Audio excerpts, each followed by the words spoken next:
When I hear stories about people dropping out of school to start enterprises, it always fascinates me. I don't believe my parents would approve, and it sounds terrifying to leave your comfortable life to embark on an adventure into the unknown at such a young age. Toby Luca is a remarkable entrepreneur because he was not afraid of failure or the business world. While most of the other successful entrepreneurs dropped out of college to start their businesses, Toby Luca didn't even get to college. He dropped out of school in 10th grade, but he didn't start a company immediately. He just wanted to be a programmer and write codes for a startup. So what happened? At what point did he change his mind? Sit back as we take you through the inspiring story of Toby Luca. Hey everyone, and welcome to Booked, where we inspire others with inspiring stories. In today's story, we'll go over the story of Toby Luca and his company, Shopify. Tobias Toby Luca is a millionaire German-Canadian entrepreneur who is the founder and CEO of Shopify, a company situated in Ottawa, Ontario, Canada. He was a founding member of the Ruby on Rails framework's core team and is the author of open-source libraries such as Active Merchant. But his successful journey into the tech world started at a very young age, thanks to his parents who gifted him with a mini computer at the age of 6. With his mini computer, Toby began altering computer hardware and rewriting the code of the games he played. Toby started falling in love more with programming and found school boring. He also found it difficult to pass the examinations. He would later discover the reason why he found school boring was because of a variety of problems, as he was diagnosed with a lot of learning disorders. He finally decided to abandon school in 10th grade to pursue something he is passionate about. With his continued interest in computer programming, Toby Luca enrolled in a computer programming apprenticeship program at the Klobenzer Carl Benz School. Luca's first employment after graduation was at a Siemens subsidiary. Jürgen Starr, Luca's supervisor, was a man who Luca idolized. His programming passion took flight, and he was immediately hired by a Siemens subsidiary to write code part-time. According to Toby Luca, his passion for tech increased more while at this job, especially because of his boss at work. Toby was drawn to his boss because he did things differently. For example, unlike other bosses who arrived at work in a Mercedes or Ferrari, his employer arrived on a bike and in casual attire. More importantly, his boss was leading a team of other nerds that were working on some cool projects. Toby wanted to be like them someday, and it did work out for him. By his second year in the company, Luca joined a group of nerds and got paid to program all day by the second year. In 2002, Toby Luca relocated from Germany to Canada, and this is where his journey to entrepreneurship started. Toby didn't plan on starting a company in Canada. He wanted to work in some high-tech companies, but fate had other plans for him. As soon as he got to Canada, Luca began talking with local companies to join them, but he soon realized he needed to have a work permit before he could be allowed to work with any Canadian organization. I imagine this must have been frustrating for Toby Luca, but he often refers to his girlfriend's parents to be his saviors at the beginning of his stay in Canada. So what did his girlfriend's parents do for him during his early days in Canada when he couldn't get a job? Let's find out. Launching his first company. When Luca moved to Canada, he met his girlfriend, now a wife, who unlike Luca was in school pursuing an undergraduate degree. But that's not the gist. The parents of Luca allowed him to stay with them in the house while he figured out what he wanted to do. Yeah, you heard that right. Now imagine going to live in the same house with your girlfriend's parents. You probably wouldn't dare to think about it, or maybe not. But Luca must have been a jolly good fellow to have earned a spot in the hearts of his girlfriend's parents. Both his girlfriend and her parents took care of Toby Luca. Toby often refers to them as the coolest parents ever. Now with a base in the house of his girlfriend, Luca decided to start his own company since no companies wanted to hire him. Since he loved snowboarding, he decided to start a snowboarding business. Off his mind, he was just going to build a website and start selling snowboards to people online. But on starting the journey, Toby realized there was no available support out there. He had to fall back on his programming skills to build a website that was supportive of his newly founded business.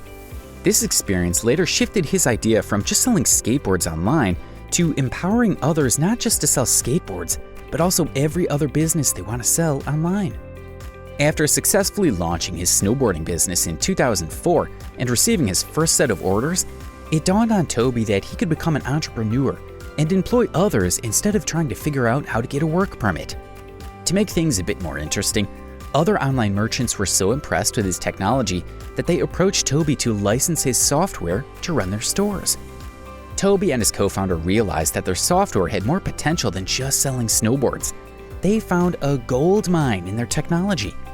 In 2006, they developed Shopify, an e-commerce platform that will let other entrepreneurs use the same technology that helped them sell snowboards. Today, they say the rest is history.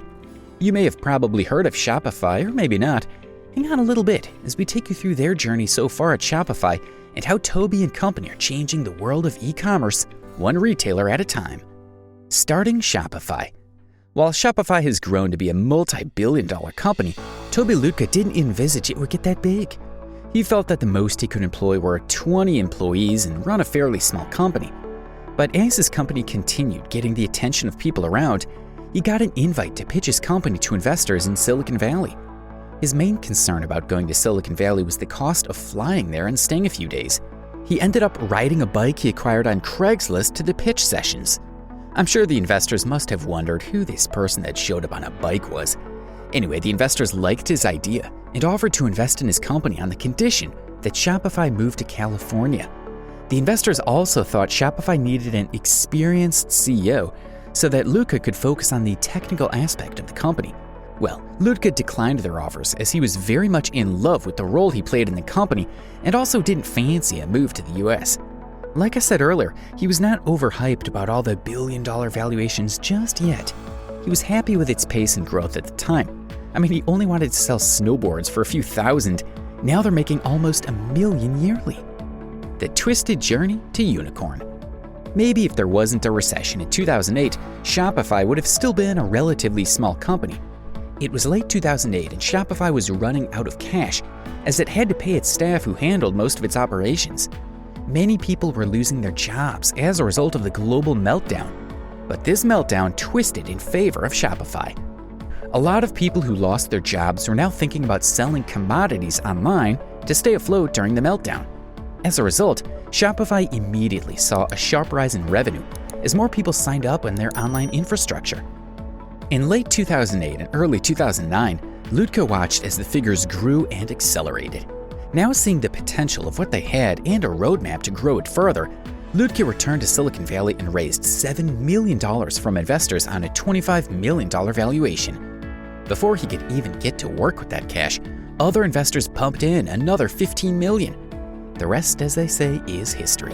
Shopify had approximately 80,000 clients and 300 workers by the end of 2013.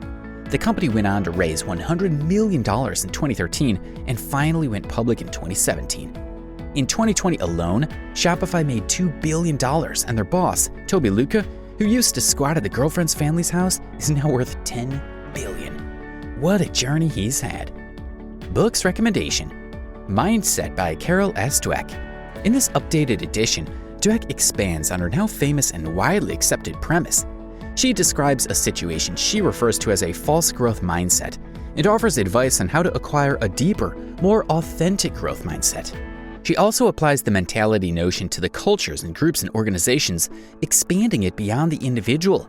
You may inspire those you lead, teach, and love to change their lives and your own by adopting the correct mindset. Grab a copy of this book to find out how to change your mindset about everything and inspire people. Influence by Robert C. Cialdini. You'll learn how to apply the 6 fundamental principles of persuasion to become a skilled persuader, and more crucially, how to defend yourself against dishonest influence attempts. It's both free and deceptively simple to understand and practice the 6 ethical principles. Influence is a complete guide in empowering these principles effectively to magnify your power to alter the behavior of others, backed by Dr. Cialdini's 35 years of evidence-based, peer-reviewed scientific research, as well as a 3-year field study on what motivates people to alter behavior. Thinking in Systems by Donella Meadows. Thinking in Systems is a short but essential book that provides insight into issue solving on a variety of sizes, from the personal to the global. This vital primer, edited by Diana Wright of the Sustainability Institute, takes systems thinking out of the domain of computers and mathematics and shows readers how to build the systems thinking abilities that thought leaders throughout the world believe crucial for 21st century existence. Some of the world's most pressing issues, such as conflict, famine, poverty, and environmental destruction are simply system failures. This book encourages readers to focus on what matters rather than what can be measured, to be modest and continue to grow. Thinking in systems helps readers avoid confusion and powerlessness, which is the first step towards proactive and effective solutions in a world that is becoming increasingly intricate, congested, and connected. What is your favorite part of Toby Lütke's story? Tell us in the comments.